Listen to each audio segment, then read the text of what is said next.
Ils sont vivants. C'est un plaisir de retrouver Marina Foïs, Jérémy El-Kaïm à la baguette pour son premier film de réalisateur. Et c'est un film très important, Marina. C'est vous qui avez voulu que Jérémy porte cette histoire à l'écran, qui se passe à Calais, et le personnage que vous interprétez.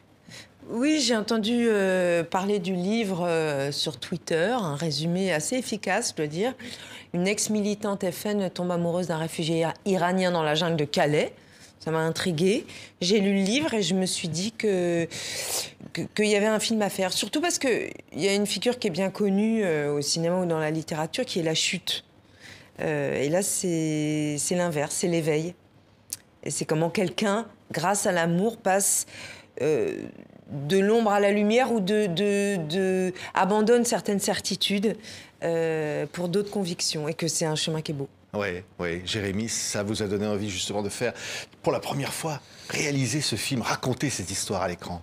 Oui, alors au début, je pouvais être un peu inquiet parce que je trouve que l'histoire contient pas mal d'écueils et on pourrait croire qu'il y a quelque chose d'un peu opportuniste ou racoleur ou que raconter. En réalité, en plongeant dans l'aventure de Béatrice Suret, j'y ai vu la possibilité d'y raconter des choses qui finalement sont assez proches de moi, des trucs dans lesquels je pouvais moi-même plonger. Et quand j'ai compris qu'il y avait matière à parler de choses universelles, j'y suis allé. Oui. Ça s'appelle « Ils sont vivants ». Regardez. Ce dont tu as besoin, à mon avis, c'est d'un ami. Et quelqu'un qui veille sur toi. J'ai donné les habits de Benoît. Tu les as donnés à qui? Aux réfugiés. T'as donné les habits de Benoît à des immigrés. Déshonoré, c'est ça? Benoît se retourne dans sa tombe, c'est avec des gens comme ça, porte ses fringues, quoi. Ouais, mais Benoît, il est mort. Donc en fait, il se retourne dans sa tombe autant qu'il veut. On te reconnaît plus. J'ai vraiment envie de les aider à passer en Angleterre. Octave, Béatrice. Hello, Jean. Tu penses que tu pourrais prendre le relais dans 2 jours? Chez moi, je fais ce que tu veux à la jungle, mais tu ramènes pas de réfugiés à la maison. Chez moi, c'est encore moi qui décide qui vient, qui part, d'accord? Tu héberges des réfugiés chez toi? J'espère que tu connais les risques. T'imagines qu'il t'arrive quelque chose?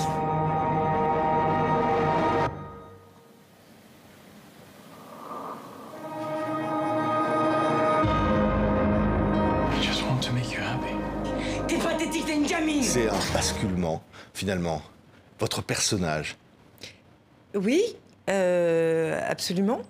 Ouais. Oui. Quand vous dites, au fond, tous ses préjugés s'écroulent à un moment donné. Ouais. Elle doit choisir la vie. Alors, c'est un chemin qui est progressif, mais c'est exactement ça. C'est ça qui est beau, c'est de voir des préjugés qui s'écroulent et des a priori qui se pètent la gueule et de se rendre compte que, en fait, on grandit avec des certitudes qui ne nous viennent pas forcément du fond de notre cœur et de notre intimité. C'est des choses qu'on prend comme ça parce que parfois, c'est plus confortable de pas penser ou de penser comme son entourage. Et c'est quelqu'un qui va s'emparer de sa propre morale, de sa propre pensée, de sa vie, de ses sentiments et qui va déconstruire complètement pour aller vers quelque chose qui semble beaucoup plus beau, beaucoup plus fort. Oui, elle est veuve, un flic. Hein, ça commence comme ça. Et la jungle de Calais est là. Oui. Et elle a l'habitude dans son milieu de vivre avec ses clandestins à côté et la xénophobie qui entoure tout ça.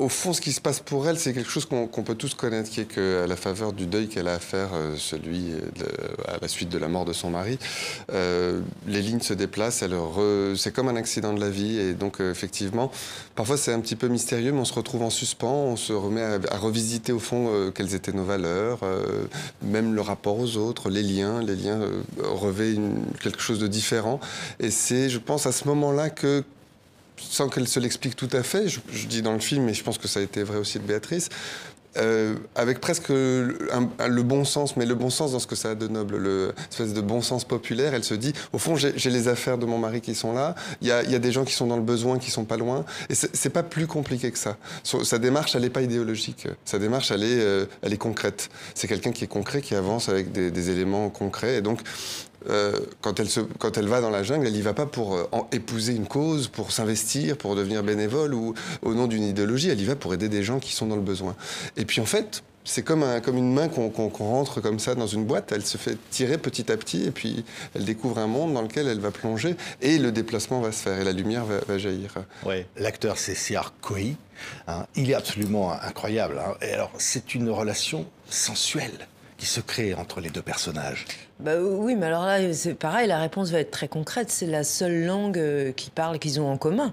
Je veux dire, ils sont tellement différents de culture, de langue, d'histoire. Ils ont, a priori, rien n'est fait pour les réunir. C'est le premier langage qu'ils partagent. Et pas le moindre. Oui. Il y a quand même quelque chose qui moi, m'est arrivé pendant le tournage. Comme on abordait un sujet qui est sensible, qui est un sujet éminemment actuel et qui n'est pas prêt de ne plus l'être, je voulais le prendre à la fois frontalement, mais le prendre aussi avec respect. Mais pas respect comme quand on respecte quelque chose, respect parce que je pense qu'il faut y aller avec délicatesse, avec finesse. Une des choses que je me suis dit tout de suite en l'incarnant, je me suis dit, il faut qu'il y ait de la vérité. Il faut que ce ne soit pas les petits Parisiens qui viennent s'intéresser à un sujet qui n'est pas tout à fait le leur. Et donc, j'ai voulu le faire avec cette vérité-là. Et je dois dire que j'ai été aidé par Marina et Sillard, qui se sont prêtés au jeu de s'investir et de s'abandonner devant la caméra. Comme le film est plutôt le portrait quand même de Béatrice, j'ai eu la chance d'avoir une Marina, mais absolument époustouflante, extraordinaire, jour après jour. Je le dis parce que, voilà, c'est compliqué de le dire devant elle, mais réellement, ça fait quelques années que je fais du cinéma et que je m'intéresse au film et au cinéma. Mais ce que j'ai vécu là pendant ce tournage et quand j'ai découvert les rushs de ce qu'on avait fabriqué, ça a été vraiment d'être époustouflé par ce qu'elle fait. Oui, c'est vrai. Il est gentil parce qu'il le dit souvent. Parce que c'est réellement ce qui m'est arrivé. Ah, d'accord. On va voir les images du film, du tournage. Comment ça s'est passé, Marina? On vit finalement à travers cette histoire-là. Vous êtes incarné, vous êtes totalement... Oui, alors après, c'est un métier. Certains grands acteurs comme Huppert, Mastroianni ou Depardieu vous parleront toujours de la distance et du fait qu'on peut vivre une histoire sur un plateau sans se noyer dans l'histoire et sans se confondre avec le personnage.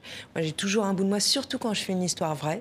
Et surtout si c'est une histoire vraie, dramatique, par respect pour les peines, les douleurs des gens qui ont vécu ces histoires-là. En vrai, je ne me raconte jamais que c'est ma peine et ma douleur. Je suis pas à l'aise avec cette idée. En revanche, le sujet m'intéresse, me passionne, le personnage de Béatrice me touche, me bouleverse.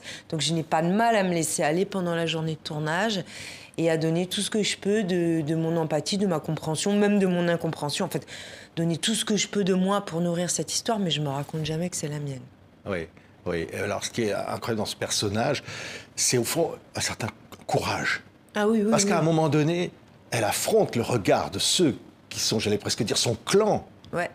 C'est un courage intellectuel et physique parce que d'abord, si on parle des gens qui bossent dans les assos, dans la jungle de Calais, parfois il fait froid, parfois il pleut, ils sont dans la boue. Je veux dire, c'est physique, c'est une implication de tous les jours. Il faut beaucoup de courage.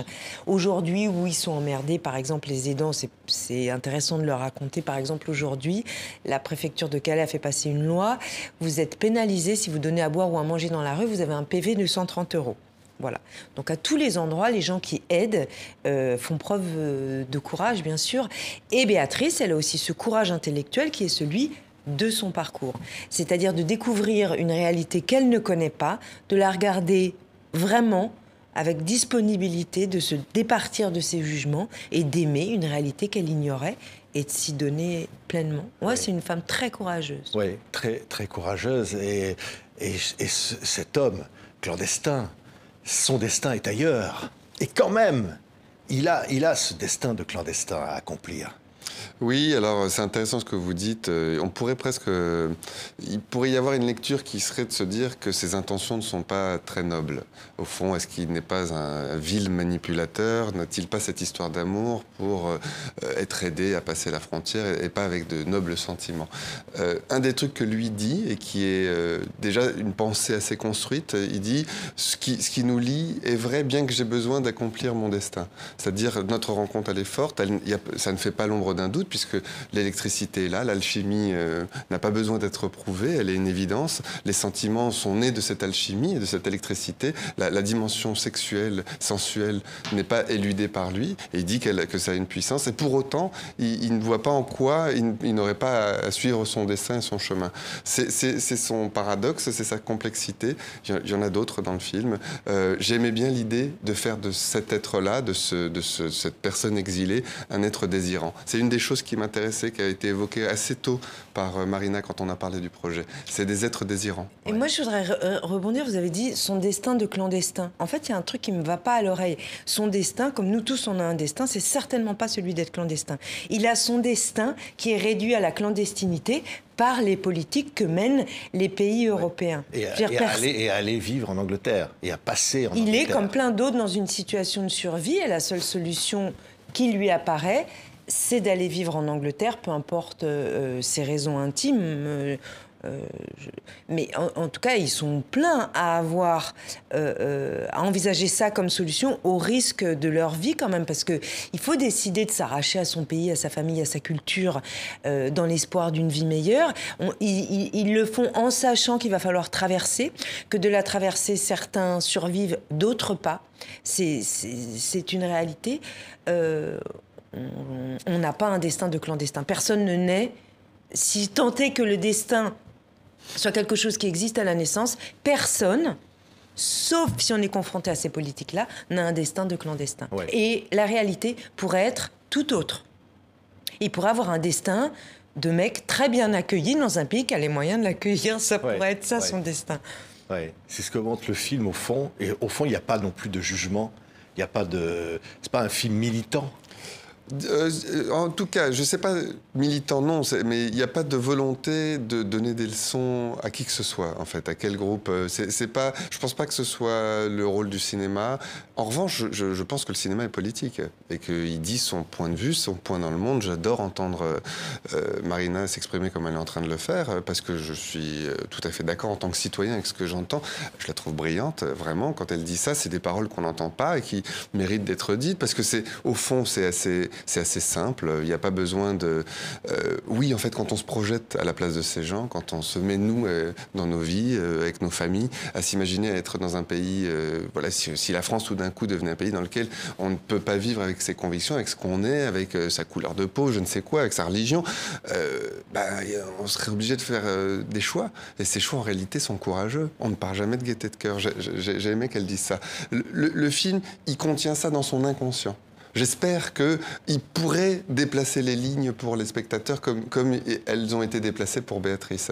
Mais moi, j'aime l'idée de rendre à tout sa complexité. Voilà, on a fait le courage de la nuance avec ce film. Et puis surtout, c'est un sujet politique, mais qui est traité par l'intime. Et comme il le disait, en fait, c'est un choix. Le parcours de Béatrice, il n'est pas idéologique, il est pragmatique. Mais parfois, en politique, le pragmatisme fait des grandes choses. Moi, je pense souvent à la loi avortement qui a été votée par Simone Veil. Simone Veil, c'était pas une idéologue, c'était pas une grande militante féministe. Elle n'était pas convaincue par la nécessité, par cette idée, le droit des femmes à disposer de leur corps. C'était pas idéologique. En revanche, c'était une décision pragmatique. En fait, les femmes avortent et elles se mettent en danger pour le faire. Donc, c'est la société qui est en retard sur ses citoyennes. Donc il faut que la loi s'adapte à ce qui se passe. Donc le pragmatisme en politique, c'est pas une chose bête. Ouais. Et l'histoire de ce film-là, le parcours de Béatrice, il est beau parce que c'est l'idéologie, la pensée se greffe à la réalité. Et c'est pas des choix a priori de c'est comme ça qu'il faut faire. C'est parce qu'elle expérimente, c'est parce qu'elle voit ces gens, c'est parce qu'elle s'y intéresse que les vérités d'avant lui paraissent absurdes et surtout insoutenable. C'est pas possible de soutenir cette pensée-là quand on est confronté à des vrais gens. Et je pense que c'est une réalité. Je pense que ce qui fait peur, c'est ce qu'on fantasme et que les réalités sont beaucoup plus mixables et mélangeables que ce qu'on veut nous faire croire. Merci. Ça s'appelle « Ils sont vivants ». Oui. Tout est dans le titre, j'allais presque dire. Tout est là. Oui. La vie est plus forte que tout. La vie peut l'emporter. C'est finalement un message très optimiste. Le film, le film, il porte un message d'abord que la vie peut vous faire des bonnes surprises, même si elle vous a tatané la gueule pendant 20 ans. La bonne surprise arrive, l'amour arrive, existe et donne quand même du sens et une perspective à tout. Et oui, c'est un film qui porte des valeurs humanistes et l'humanisme, c'est lumineux et c'est positif. Oui. Merci. Merci Marina Foïs, absolument exceptionnelle, on peut le dire devant elle, dans ce film Ils sont vivants, le premier film de Jérémy El Kaïm. Merci à tous les deux, allez voir, Ils sont vivants. Merci beaucoup. Merci. Merci.